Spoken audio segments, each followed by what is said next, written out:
Q&A. Karena setiap pertanyaan selalu ada jawaban. Dipandu oleh Yohana Margareta.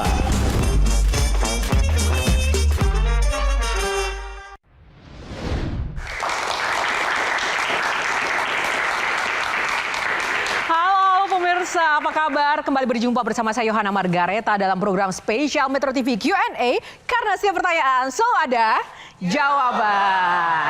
Nah, seperti biasa, saya tidak sendiri, ada 3 orang panelis dan juga teman-teman mahasiswa yang hadir di studio. Tepuk tangan untuk Kang Maman, Fani Gazani, dan Gian. Terima kasih semuanya. Nah pemirsa, di era di mana segala hal diukur dari apa yang tampak di luar, kita sering lupa bahwa kekuatan sejati justru tumbuh dari dalam. Banyak orang sibuk menghitung angka di timbangan, namun abai menghitung investasi kesehatan untuk masa depan. Hari ini kita tidak berbicara tentang bagaimana memahat tubuh menjadi perkasa, tetapi bagaimana menempa disiplin menjadi sebuah gaya hidup yang penuh makna. Inilah Q&A in the right way. Langsung saja kita sambut bintang tamu kita, Ade Rai. Mas Ade, tepuk tangan sekali lagi. Apa kabar Mas? Boleh berjabat tangan dengan para panelis. Maman, terima kasih. Aduh, legend kesehatan kita. Mas Ade jangan duduk dulu, boleh berdiri di samping saya, ada syaratnya. Sebelum duduk di singgasana, Mas Ade, kita adu kekuatan dan kecepatan. Satu kata, cepat jawabnya ketika mendengar kata otot. Otak dan tulang. Nasi Padang? Enak. Disiplin? Disiplin membutuhkan edukasi dan pemahaman. Cheat day, satu kata ya Mas? Lebih bagus cheat meal daripada cheat day. Oh, cheat meal. Obesitas? Obesitas adalah akibat bukan sebab. Keluarga? Fondasi daripada kecintaan. Ya. AI? AI teknologi yang bisa kita manfaatkan, bukan sebaliknya dia memanfaatkan kita. Indonesia? Ya, Indonesia semoga baik-baik saja. Silakan duduk. Gusti Agung Kusuma Yudarai atau Ade Rai, siapa sih sosok yang benar-benar menjadi panutannya seorang Ade Rai? Mungkin kalau dulu saya suka Bruce Lee sih mungkin. Kenapa Bruce Lee Mas? Apa yang ada di dalam diri Bruce Lee? Kenapa? Lebih kepada never underestimate your own body intelligence gitu. Jadi Maksudnya jangan gimana? pernah kita merendahkan kecerdasan daripada tubuh kita gitu. Jadi ternyata dengan seni tangan kosong ini gitu dan juga bersedia untuk merubah perilaku kita, ternyata kita bisa punya kemampuan untuk membuat tubuh kita, apakah kebetulan kalau dalam hal Bruce Lee bisa membela dirinya dengan lebih baik gitu. Kalau dalam hal saya mungkin saya berusaha untuk membayangkan kayak tubuh saya sebagai media untuk saya mengekspresikan karya seni saya gitu. Jadi apakah dalam hal secara visual, penampilan maupun juga dalam hal ternyata dalam hal kesehatan juga gitu bahwa ternyata tubuh kita itu tidak selemah yang kita duga kalau seandainya kita bersedia mau mempelajarinya. Ini sudah sangat dalam nih. Dulu kan Mas Ade kan sangat kurus sekali ya Mas. Iya. Dan setelah berubah dan konsisten sampai titik ini, itu bagaimana ceritanya Mas Ade? Ya sebenarnya semuanya lebih kepada kecintaan aja. Memang pada dasarnya saya suka dengan olahraga. Kebetulan salah satunya dengan binaraga ini kan gitu ya. Salah satu kebaikan daripada olahraga ini sebenarnya merubah komposisi tubuh saya dari yang mungkin tadi kurus, mungkin yang tadi lemah gitu ya. Ternyata tubuhnya jadi bisa lebih, mungkin kalau boleh dibilang komposisi tubuhnya lebih baik gitu. Dulu saya lahir cuma 2,5 kilo, waktu saya umur 10 tahun berat saya cuma 25, waktu saya pertama kali masuk UI Mas itu tinggi saya 183. Berat saya cuma hanya 60 kilo. Tapi olahraga ini menyelamatkan saya gitu ya. Kan dulu sempat badminton dan panco juga nggak sih? Iya, saya dulu bekas pemain bulu tangkis dari umur 7 tahun, 8 tahun. Tapi saya pemain bulu tangkis yang gagal. Saya niatan mau jadi atlet bulu tangkis, tapi ternyata pada saat saya menggeluti bulu tangkis itu, saya kebetulan di Jarum bareng sama Ardi, bareng sama teman-teman yang lain gitu ya. Kalau Jadi saya panco? serius di badminton. Nah, justru gara-gara badmintonnya gagal nggak juara, sekolah nggak naik kelas, makanya jadi akhirnya saya memutuskan untuk berhenti dan fokus ke sekolah. Tapi karena udah dari kecil udah jadi atlet, jadi akhirnya saya nggak bisa diem waktu saya SMA. Makanya kenapa akhirnya saya bertemulah dengan si besi ini gitu. Karena saya niatan mau jadi juara panco. di sekolah maksudnya. Dan dari Panco itulah kemudian membawa sampai ke titik Iya, ini. dari Panco itulah akhirnya saya diperkenalkan dengan aktivitas yang namanya latihan beban atau pengencangan otot rangka yang ternyata memiliki dampak yang luar biasa gitu. Kalau bicara soal Panco, ini kami juga punya atlet nih, atletnya Metro TV yang terinspirasi Mas Ade Rai ingin kemudian beradu otot dengan seorang Ade Rai. Agak bernyali juga sih, agak deg-degan menang atau enggak. Kita langsung undang Otong. Otong mana Otong? Tepuk tangan buat Otong. Atlet kita Otong.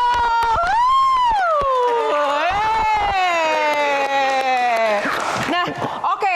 Sebelum adu Panco, Mas Ade boleh lihat Otong nggak? Nah, namanya Otong, ini atlet kami, Mas. Dari melihat sosok Otong ini, menurut Mas Ade dia sehat atau nggak? Dari sisi fisik, Mas Ade ngelihat Otongnya apa yang Ya perlu? lumayan lah, lumayan. Ya. Lumayan, apanya? Thank you banget nih.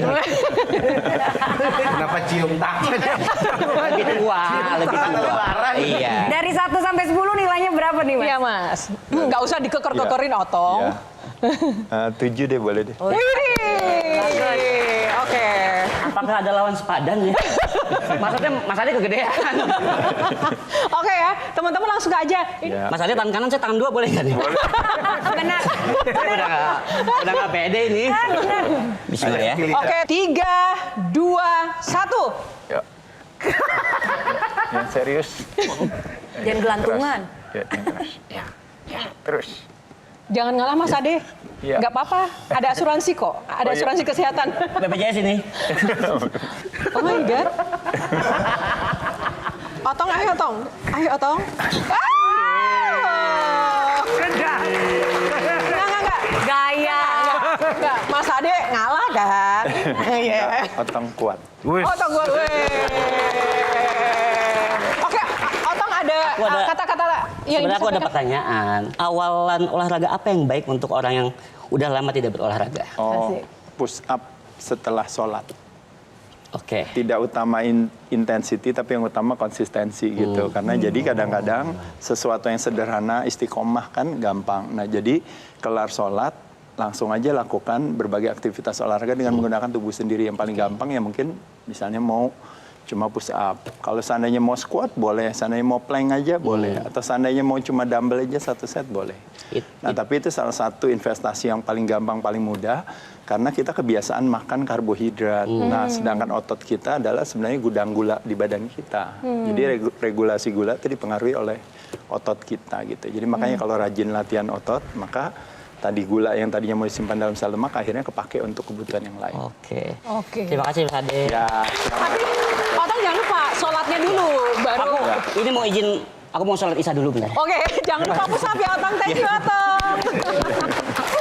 Terima kasih Mas Ade dan Terima juga tadi kasih, sudah ada Mbak Otong. Nah Ivana. sekarang kan ahlinya filosofi Kang Maman, silahkan. Saya cuma membayangkan 2,5 kilo, kemudian umur 10 tahun 25 kilo. Iya. Waktu masuk UI tahun 90, Iya. sudah 183 tapi berat masih tetap 50-an, 60-an. 60, iya. 60 ya. Betul. Tapi kan ada pertumbuhan ya. Iya. Sepertinya mudah menumbuhkan. Saya mau nanya cara menumbuhkan rambut gimana?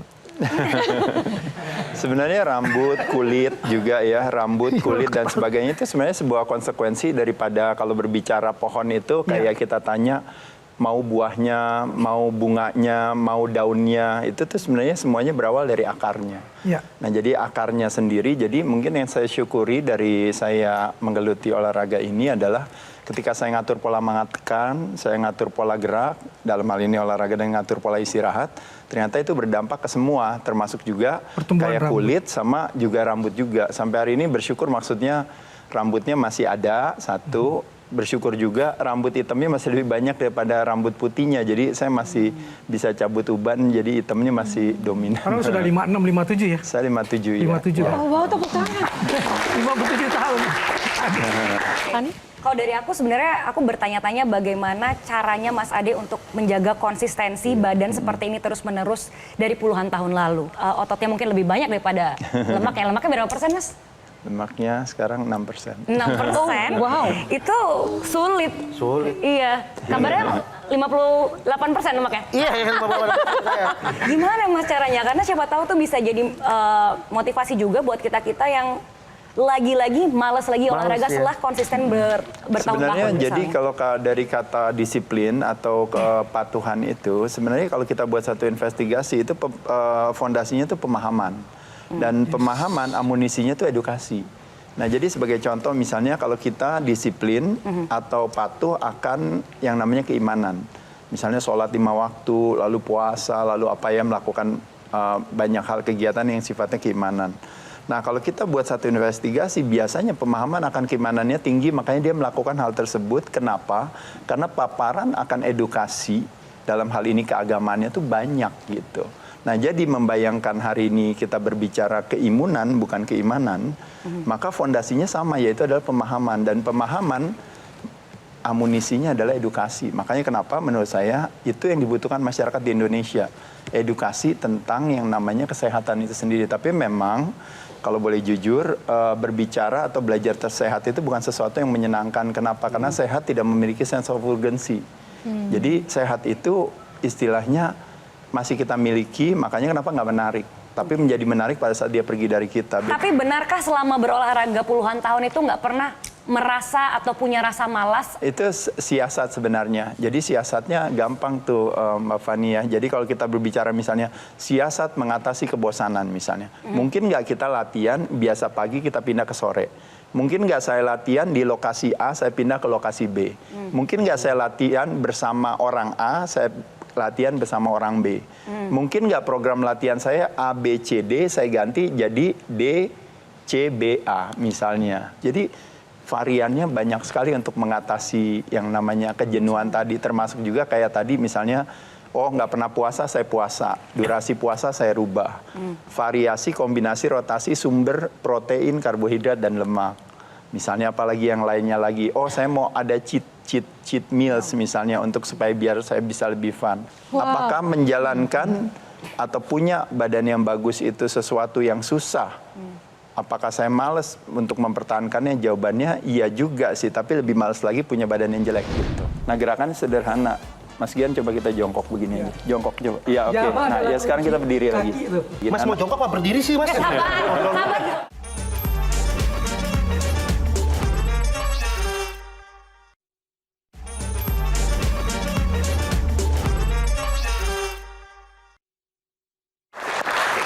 Kembali bersama Q&A dan langsung saja waktu dan tempat saya persilahkan untuk Gian. Mungkin pertanyaannya adalah tentang obesitas. Banyak orang yang tidak sadar bahwa dirinya sudah obesitas. Dan kadang-kadang motivasi orang untuk merubah penampilannya adalah style atau gaya penampilan. Betul. Sebenarnya itu bisa menjadikan modal dasar untuk melakukan perubahan. Betul. Atau itu malah menjadi jebakan sendiri nih. Iya. Gimana, Kalau Mas? saya melihatnya dari sisi yang menguatkan hati, justru membuat orang mau jadi punya pola hidup sehat memang berawal dari visual. Jadi ada istilah yang mengatakan garis tipis antara kontribusi dan signifikansi. Kontribusi itu adalah buat kita sendiri, signifikansi adalah apa kata orang.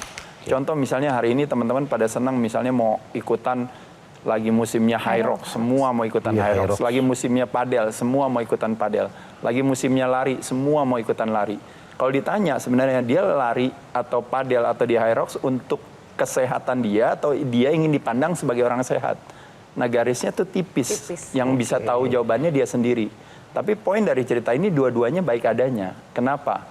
Karena dia tetap ada di tempat high rocks, ada di tempat padel, dan ada di tempat lari. Jauh lebih bagus daripada dia ada di tempat lain yang mungkin membuat dia jadi menjauhkan dia daripada sakit gitu. Tapi kan yang menarik Mas adalah ketika misalnya itu menjadi musiman, oke padel semua orang padel, semua high rock semua orang kenapa? Ya kenapa ya semua orang nyalek semua nyalek. Gimana sih Kak? Lu sih Kak nggak maksudnya distract. Maksudnya adalah ketika itu sudah nggak musim kan berarti motivasinya jadi bisa jadi, tapi ada satu istilah yang mengatakan rule of 21 katanya. Jadi rule of 21 itu sebenarnya sederhana, ketika kita punya satu perilaku baru, kita lakukan terus menerus itu dalam kurang lebih sekitar 3 minggu itu akhirnya badan beradaptasi untuk merasa aktivitas tersebut lebih nyaman bagi dia lakukan dibandingkan dengan itu. Jadi kita cuma berharap terjadi kecelakaan di sana yang menguatkan hati, akhirnya jadi beneran jadi suka padel dan ternyata akhirnya jadi bagus. Gara-gara high rocks tadinya disuruh latihan beban nggak mau kan, maunya lari terus. Gara-gara Hyrox akhirnya terintroduce dengan latihan beban. Yang tadinya juga gara-gara nggak pernah olahraga, jalan aja sebentar 100 meter udah capek.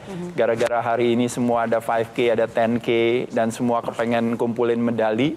Mulai dari Bali sampai Berlin, ya tiba-tiba jantungnya jadi pada sehat semua masyarakat di Indonesia. Kenapa tidak? Nah, satu pertanyaan dari saya.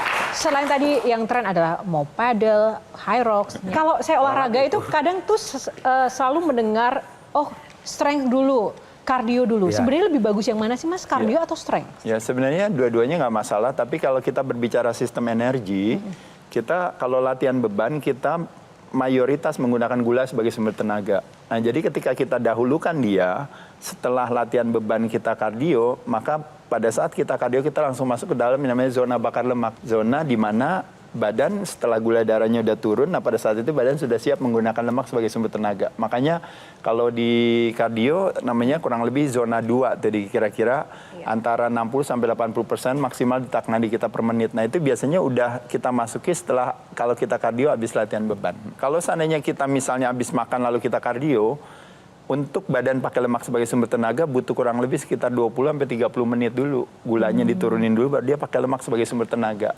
Nah kecenderungannya orang kadang-kadang pagi bangun makan bubur ayam. Habis itu dia olahraga. Nah olahraganya hanya setengah jam. Nah padahal setelah setengah jam badannya udah siap untuk pakai lemak sebagai sumber tenaga. Ya dia udah balik lagi ke bubur ayam lagi gitu. Jadi problemnya kadang-kadang di sana. Oke. Nah. Ya jadi perut kosong, fasted workout atau fasted cardio salah satu strategi yang siasat yang bagus menurut saya. Tapi saya penasaran mumpung Mas Ade Rai di sini, boleh nggak sih Mas dikasih contoh gitu gerakan-gerakan otot sederhana aja yang mungkin kita bisa lakukan dan mungkin bisa dicontoh. Gian, ayo dong Gian. Berdiri di sampingnya Mas Ade Rai, aku pengen lihat. Sama-sama pamer otot ya. Sama-sama pamer otot. Gimana, tepuk tangan buat dia. Untung lo pada lo ya. Coba. Mulai tahan napas biar perutnya nggak kelihatan. Saya kasih yang edukasi aja yang paling gampang. Nah, betul Mas. Mas Gian yang paling gampang aja. Salah satu kalau membayangkan tubuh kita adalah kepulauan di Indonesia. Nah populasi terbesar adanya di pulau apa? Jawa. Di Pulau Jawa. Nah jadi membayangkan populasi masyarakat kita ini adalah si otot kita. Otot terbesar itu adanya di Pulau Jawa. Berarti populasi otot terbesar adanya di Pulau Jawa. Pulau Jawa kita adanya di kaki.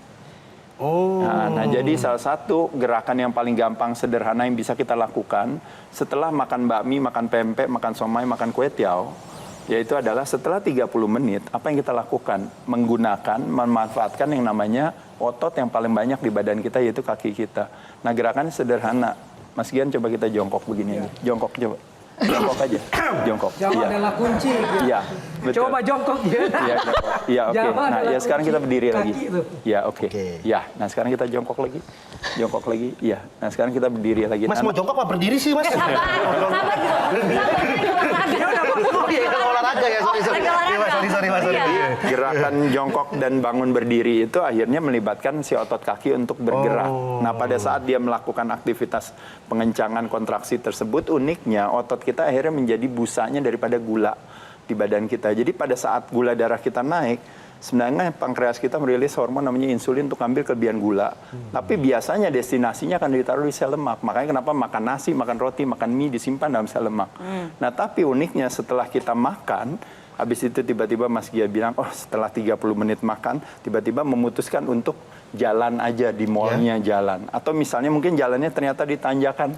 Atau misalnya ternyata ada tangga, dia naik turun tangga. Atau sekedar hanya cuma duduk, bangun berdiri. Nah kalau seandainya range-nya makin jauh lagi, otomatis jongkok dan bangun berdiri. Nah hanya kita melakukan ini 10 kali, istirahat 1 menit, lakuin lagi 10 kali, istirahat 1 menit. Apa yang terjadi? 80% daripada gula yang beredar di pembuluh darah kita ditarik sama si otot. Kalau pernah lihat di TikTok atau di Instagram, dia pakai barbel di sini dia pegang dia gini kan. Nah itu kan berarti udah kuat sekali dia bisa bawa barbel atau dia bisa bawa dumbbell misalnya. Nah itu udah kuat sekali.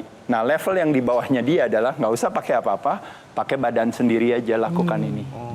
Nah ini masih nggak kuat juga, misalnya kita masih nggak kuat juga, apa yang kita lakukan? Yang kita lakukan juga misalnya, bisa juga misalnya kita pegangan, tangannya pegangan di sini.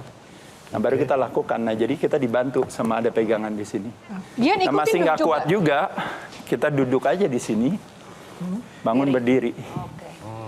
Masih nggak kuat juga di sini. Salah satu yang terakhir yaitu adalah senderan aja di tembok, lalu seolah-olah seperti kayak duduk. Nah itu namanya wall sit. Nah ini nih, nyender banget atau hanya untuk formalitas Iya sender? sender aja nggak apa-apa, Coba. sender tapi kakinya di depan. Iya. Depan. Iya kayak mau duduk, senderan Oke, aja. gini, Iya. Mas. Nah iya betul. Iya. Sebawah apa? Kurang bawah Ya Gian? boleh turun dikit lagi. Nah, Lagi dari situ. Gian? Lagi? Ya udah, cukup. Ya udah nggak apa, kita lanjutin aja nih kan. Nggak gitu. Pegel loh ini. Di situ pegel loh ini. Ya itu namanya statik kontraksi. Jadi kalau nggak kuat juga, Kang Maman itu kayak gitu aja juga nggak apa-apa. Kita sesuaikan dengan umur dan kemampuan aja. Iya. Oke, tepuk tangan buat Gian. Benar lagi.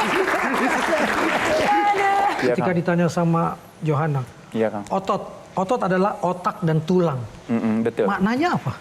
Jadi kalau membayangkan orang tua, itu ada dua ketakutan orang semakin menua. Misalnya ketakutan Kang Maman ada dua sebenarnya kalau semakin menua.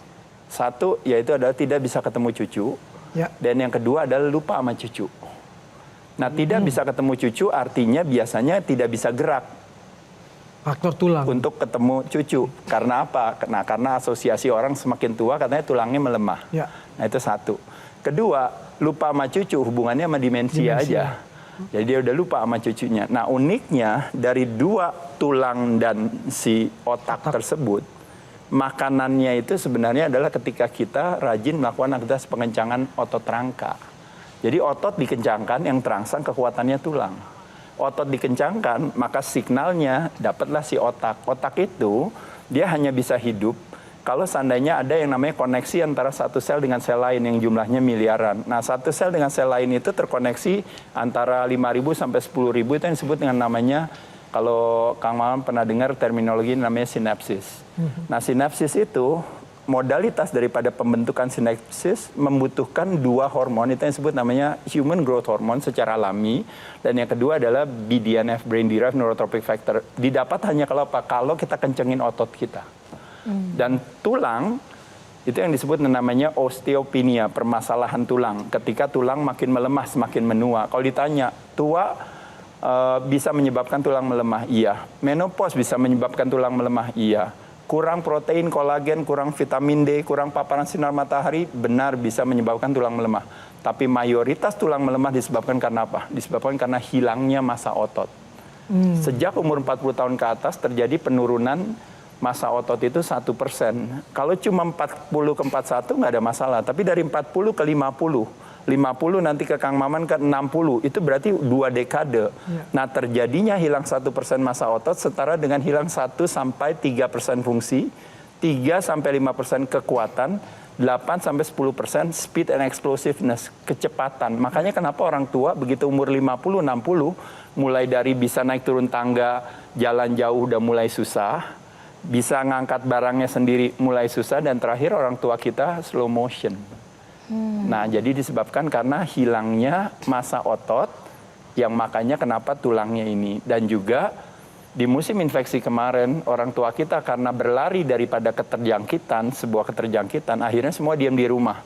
Nggak boleh ketemu siapa-siapa, pokoknya semua diam di rumah. Ini apa, begitu kita buka pintu, dianya udah lupa sama kita. Karena demensia. Otot ternyata adalah salah satu is the organ of longevity yang sesungguhnya. Karena begitu otot dikencangkan, yang terangsang kekuatannya tulang. Juga, ya. Tulang, otak juga, dan akhirnya makanya gerak kita jadi lebih optimal. Tapi pada saat otot hilang, tulang lemah, geraknya sedikit, lemaknya meningkat. Nah begitu lemaknya meningkat, makanya dia difitnah sebagai penyebab daripada klaim BPJS Kesehatan di sini. Padahal masalahnya adalah is a sarcopenia, is not osteopenia. Tapi kenapa orang tidak mau berotot jawabannya? Jawabannya karena salah paham, karena dia takut seperti Aderai. Nah itu dia. 95% wanita gagal diet itu gara-gara apa? Gara-gara terjadi perlawanan hati di dalam dirinya. Mas Aderai masih makan mie instan?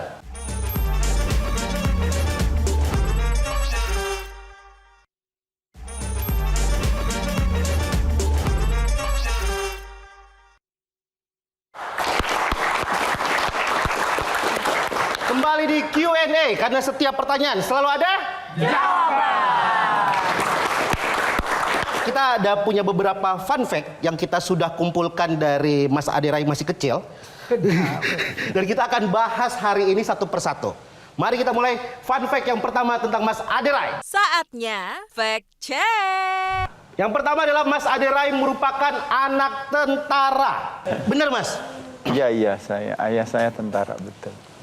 Saya tinggal di komplek Hankam Selipi. Oh, anak kolong. Anak kolong. Dulu saya niatan mau jadi tentara juga, ngikuti orang tua, cuma nggak diterima. Kenapa Mas nggak Di diterima? SMA. Nggak lolos atau bagaimana? Katanya dibilang badan saya terlalu jadi, katanya. Berikutnya, Mas Aderai menempatkan kamar ibunya di lantai 2 supaya sang ibu memiliki otot yang kuat. Ya, permasalahan orang tua kadang-kadang kan kehilangan masa otot tadi gitu. Jadi salah satu aktivitas yang memungkinkan orang tua tanpa beliau menyadari kalau dia melatih kekuatan ototnya adalah dengan menempatkan beliau di lantai 2. Ini ada batas umurnya nggak, Mas? Nggak ada, selama memang orang tuanya memang sudah bisa jalan ya. Jadi mumpung belum terjadi penurunan declining tersebut. Tapi kalau orang tuanya ternyata udah sakitan ya udah nggak bisa ditaruh di lantai 2. Tapi orang tuanya kita masih sehat sekarang, dari sekarang justru dia ditempatkan di lantai 2. Dia nyindir saya karena saya taruh perpustakaan di lantai 2, kaki saya ngilu melulu. Akhirnya bukunya nggak pernah dibaca. Next. Mas Aderai merupakan lulusan Hubungan Internasional UI, bukan lulusan bidang olahraga. Iya, gitulah. Ya. Iya. Ada efek dari bidang studi sama profesi nggak sih Mas? Sebenarnya nggak ada, tapi saya rasa apapun juga kita bersyukur ya kalau kita pernah menginjakkan kaki kita di jenjang satu pendidikan, di mana itu jadi fondasi bagi kita untuk bisa punya kemampuan untuk belajar lebih baik lagi. Tunggu, tadi Mas Aderai sempat mengatakan bahwa sempat nggak naik kelas ya Mas? Iya. Nah, tadi tuh. Ya. Sempat nggak naik kelas, tapi lulusan UI Hubungan Internasional. Bagaimana ini? Nggak gimana-gimana, selalu ada kesempatan buat lebih cerdas. Tapi tadi menarik tuh, Mas Aderai, saya pengen nanya soal tidak naik kelasnya tadi. Kalau kita balik, orang tua itu kan tentara, Mas. Biasanya kan stigmanya adalah strict banget. Pada waktu nggak naik kelas, Bapak... Makanya saya berhenti badminton, makanya. Jadi pada saat itu. Oh, akhirnya disuruh berhenti badminton karena nggak naik kelas? Ya, betul. Ya bukan disuruh berhenti, dia cuma kasih saya pilihan. Kalau mau jadi olahragawan, tidak ada tempat buat juara 2. Tapi kalau seandainya di sekolah mau juara ke-10 juga masih memungkinkan untuk bisa berprestasi. Oh, keren. Nah, tapi saya tadi pengen nanya soal ini juga. Bagaimana mematahkan juga pendapat orang kadang-kadang kalau kita mengasih edukasi kayak tadi Mas Aderai, tapi komentarnya, lu tahu apa? Bukan jurusan olahraga, bukan jurusan kesehatan. Awal-awal Mas Aderai mengedukasi, ada juga nggak yang kayak seperti itu? Ya, saya rasa yang penting kita nggak perlu pamrih aja dengan apa yang kita lakukan. Kalau saya cuma lebih kepada, jadi ada satu istilah yang menjadi fondasi daripada dunia pendidikan itu sendiri, itu namanya Ingarsa Sungtulada Tuturi Handayani. Jadi kita ajarin dengan mencontohkan itu aja. Itu mungkin yang saya lakukan. Jadi kalau saya nggak bisa ngajarin sesuatu, kalau saya nggak bisa contohin. Oke, luar biasa. Berikutnya. Nah, ini dia. Mas Aderai rela menyalin buku secara manual di toko buku Amerika. Jadi saya waktu kuliah di UI, Mas, di ujung terakhir, saya tahun 94 kan udah selesai kuliah. Nah, tapi saya pada saat itu saya cuti kurang lebih 1 sampai 2 semester waktu itu. Nah, saya memutuskan untuk pergi ke Amerika untuk latihan di sana. Karena kebetulan teman saya ada yang kuliah di sana dan saya bisa numpang di rumah dia. Nah, pada saat saya di sana, saya lihat ternyata ilmu pengetahuan tuh banyak sekali. Nah, salah satunya bedanya waktu dulu sama di Indonesia, toko buku tuh kayak perpustakaan. Di mana kita bisa duduk di situ, buka, baca bukunya sampai habis, nggak usah beli aja, nggak apa-apa juga gitu. Nah, makanya kenapa saya memutuskan semua, pada saat itu kan dulu kan nggak ada internet, nggak ada apa-apa kan di tahun 90-an itu. Makanya kenapa saya akhirnya ambil buku-buku, termasuk salah satunya ini mungkin Encyclopedia of Modern Bodybuilding. Saya ambil bukunya banyak, jadi saya catat buku-buku itu, saya catat. Jadi catatan itulah yang menjadi buku bagi saya, yang menjadi modalitas buat saya buat belajar. Nanti saya praktekkan begitu saya pulang dari Amerika gitu. Jadi pulang dari Amerika, saya dari berat saya 98 kilo, saya pulang dari Amerika berat saya 83 kilo. Di sana nggak punya uang, makanannya cuma mie instan aja tiap hari. Mie instan nggak apa-apa ya? apa-apa itu justru makanya karena harganya murah aja di sana gitu. Jadi pulang saya baru praktekkan semua ilmu yang ada gitu. Ngomong-ngomong mie instan, Mas, katanya Mas Aderet 20 tahun terakhir sudah nggak makan mie instan. Oh, enggak juga sih. Enggak juga. Saya berarti itu ya. Saya 20 menit sekali makan mie instan. Bukan 20 tahun sekali. Kelihatan. Usaha tidak mengkhianati hasil. Betul. Tapi Mas Adere masih makan mie instan? Ya sebenarnya saya menikmati cheating saya. Jadi ada istilah yang mengatakan adalah most of the time kita saving, that means anytime kita bisa shopping. Nah, most of the time kita dieting, training, lalu atur pola hidup sehat, anytime kita bisa cheating. Oke, karena saya pernah dengar penjelasan Mas bahwa lemak itu tuh kayak tabungan energi di kita. Betul, kayak Mas Gian juga kalau gemuk nggak pernah boleh kecil hati karena tabungannya banyak. Saya mau orang kaya Mas, tenang aja Mas. lemak saya. Itu jadi adalah fun fact dari Mas Adera. Ada nggak sih suplemen atau apapun yang Mas Ade minum gitu daily intake untuk menjaga kesehatan dan juga bentuk tubuh? Karena seperti yang kita tahu juga pasti anak-anak gym tuh banyak mengkonsumsi misalnya protein, kreatin, vitamin-vitamin itu mindsetnya aja Mbak Fani yang dirubah ya. Jadi ada istilah mengatakan ego itu dari stands for everything good is outside gitu. Padahal sebenarnya sesungguhnya everything good is inside gitu. Nah jadi ketika kita punya pemahaman bahwa kalau saya mau sehat, kalau saya mau langsing, kalau saya mau kuat itu ternyata jawabannya ada di luar sana. Makanya kenapa kita sibuk untuk mencari suplemen apa yang terbaik, obat apa yang terbaik, apalagi yang terbaik di luar sana. Nah padahal kalau kita mau tunjuk diri kita ke dalam, kita kan bisa melihat sebenarnya apa perilaku saya yang selama ini yang saya belum lakukan gitu.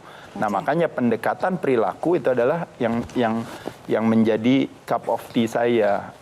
Area of expertise saya, yaitu adalah saya nggak tahu suplemen mana yang paling bagus di luar sana, apalagi hari ini ada performance enhancing drug seperti apa yang harus bisa dipakai. Saya nggak ada niatan untuk mau belajar ke sana, karena niatan saya belajarnya lebih kepada apa yang bisa saya lakukan. Seperti saya bilang, Bruce Lee nggak belajar gimana caranya bisa pakai pistol apa yang paling hebat buat jatuhin lawan.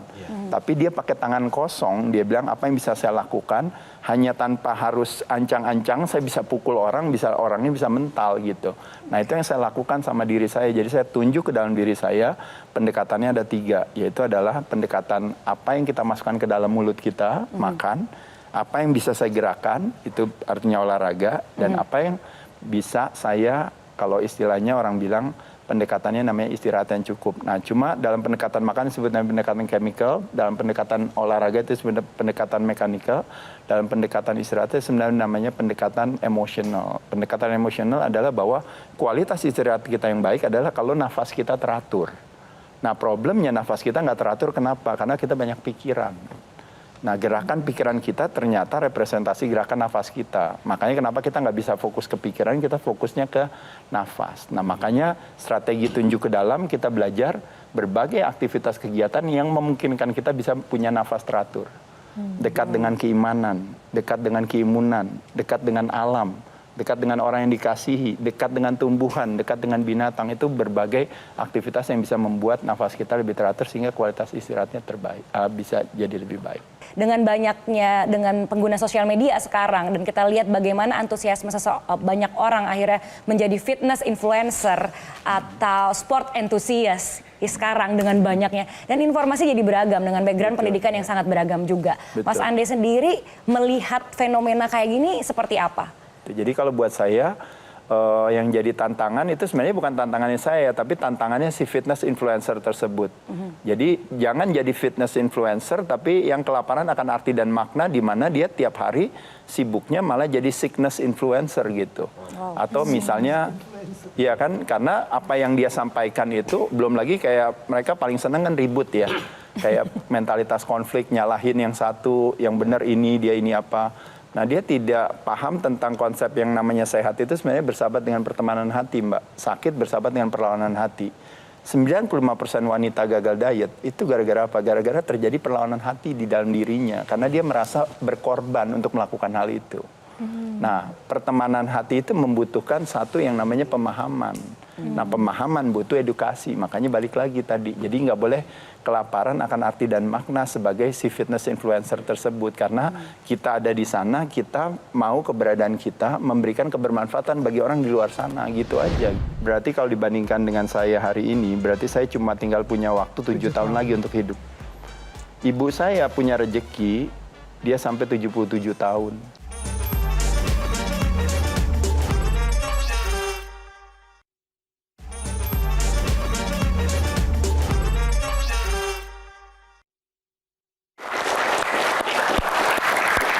Oke, bicara soal optimal juga, Mas Ade ini bukan hanya soal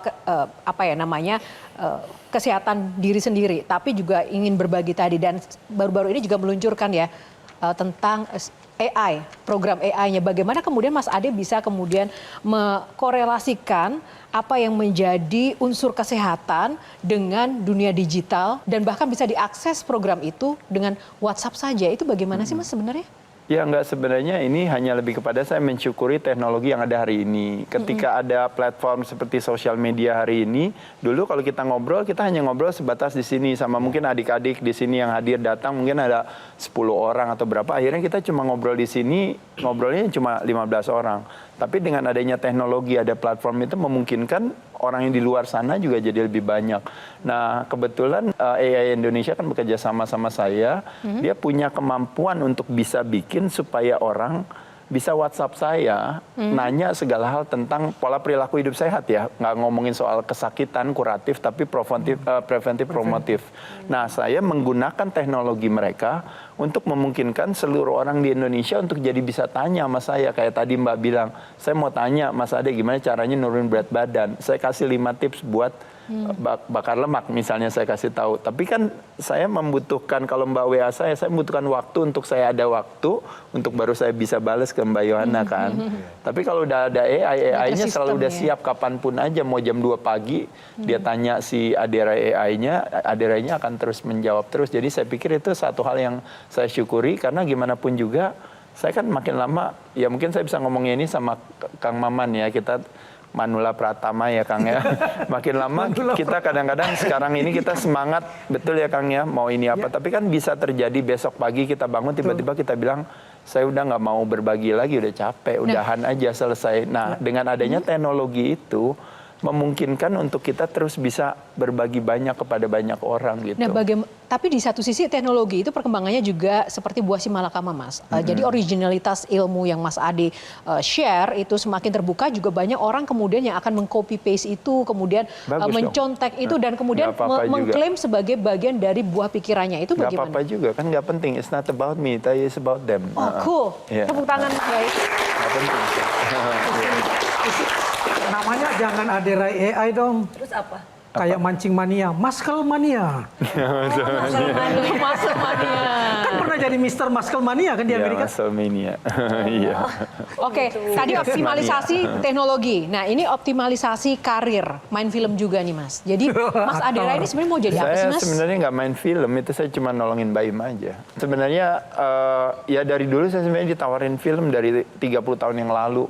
Diajakin, tapi saya cuma satu hal yang saya merasa sampai hari ini saya merasa, yaitu adalah bahwa industri film atau industri hiburan itu tidak membutuhkan saya sebesar industri kesehatan. Sosok Adera ini tidak hanya memiliki sebuah komitmen dan nilai-nilai yang luar biasa, tapi pertanyaannya adalah kebijaksanaan, kedewasaan, dan juga kehambelan sosok Adera ini itu tuh didapat dari mana sih, Mas? Karena dari awal sampai akhir ya, dari Kang Maman juga memiliki sebuah kesaksian, Adera yang dari dulu pribadinya memang sangat santun, down to earth, dan sangat bijaksana. Nah, itu memang dari lahirnya sudah begitu, atau ada sebuah proses yang membuat Mas Adera menjadi sosok yang menurut saya harus akuin sangat bijaksana dari awal sampai akhir dan sangat positif.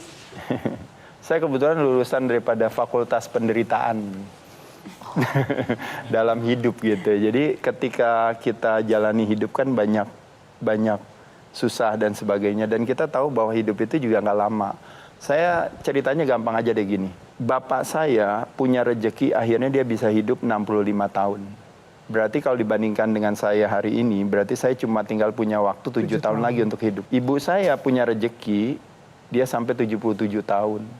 Berarti tambah 12 tahun lagi dari 6 tahun yang saya, 7 tahun tadi ya Kang ya. Nah jadi kalau saya lihat berarti hidup saya bisa punya rezeki seperti bapak saya sampai tinggal 7 tahun ke depan, kira-kira apa yang masih mau saya lakukan di dalam 7 tahun ke depan gitu. Apakah saya sibuk mau cari musuh? Apakah saya sibuk mau cari apa yang saya nggak punya?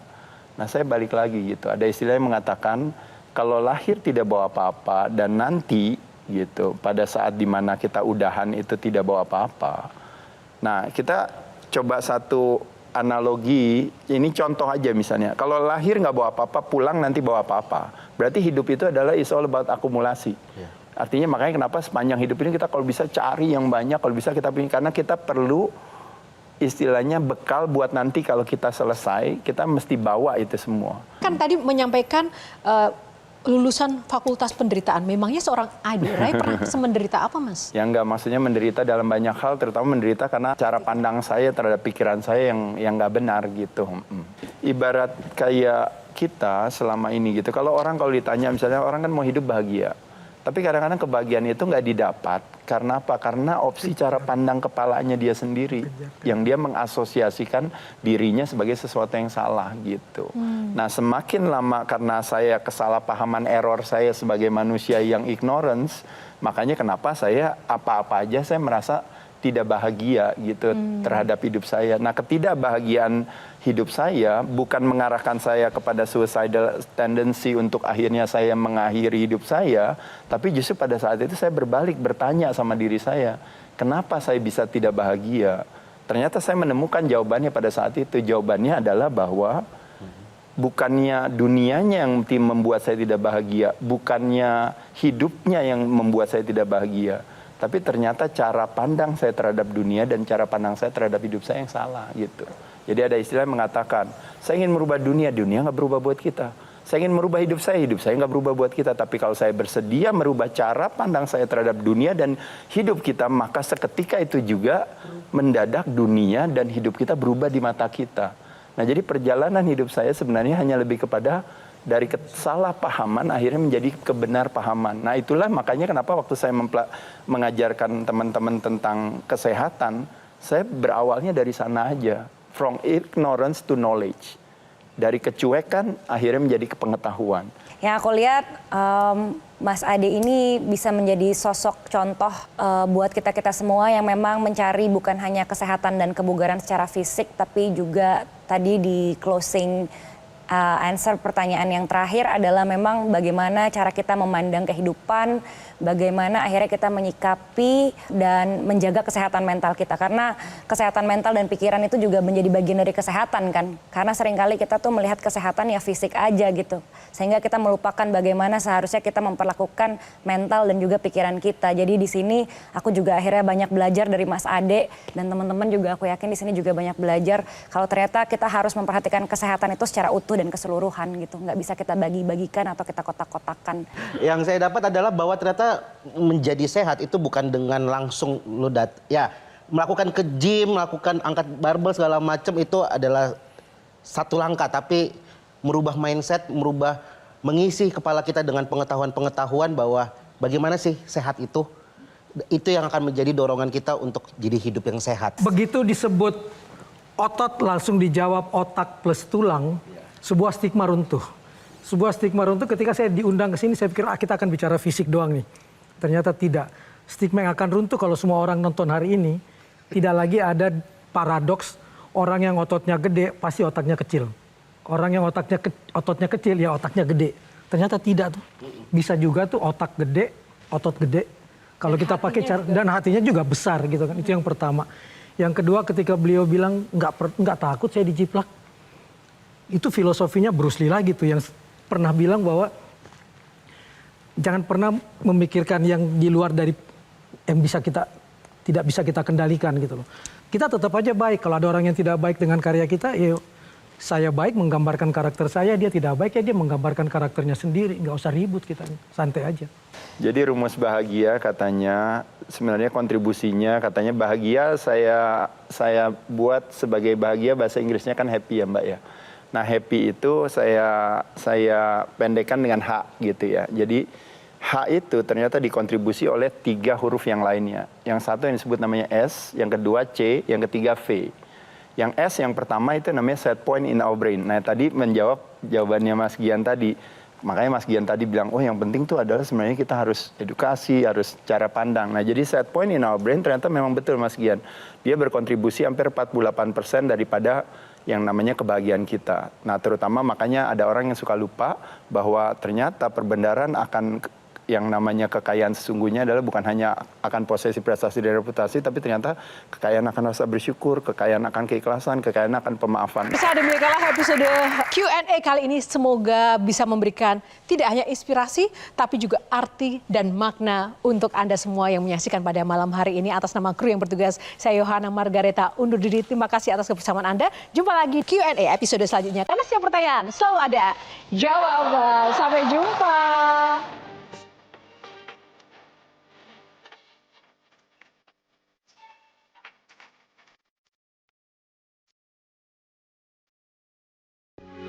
Metro TV. Jelajahi cara baru mendapatkan informasi. Download Metro TV Extend sekarang.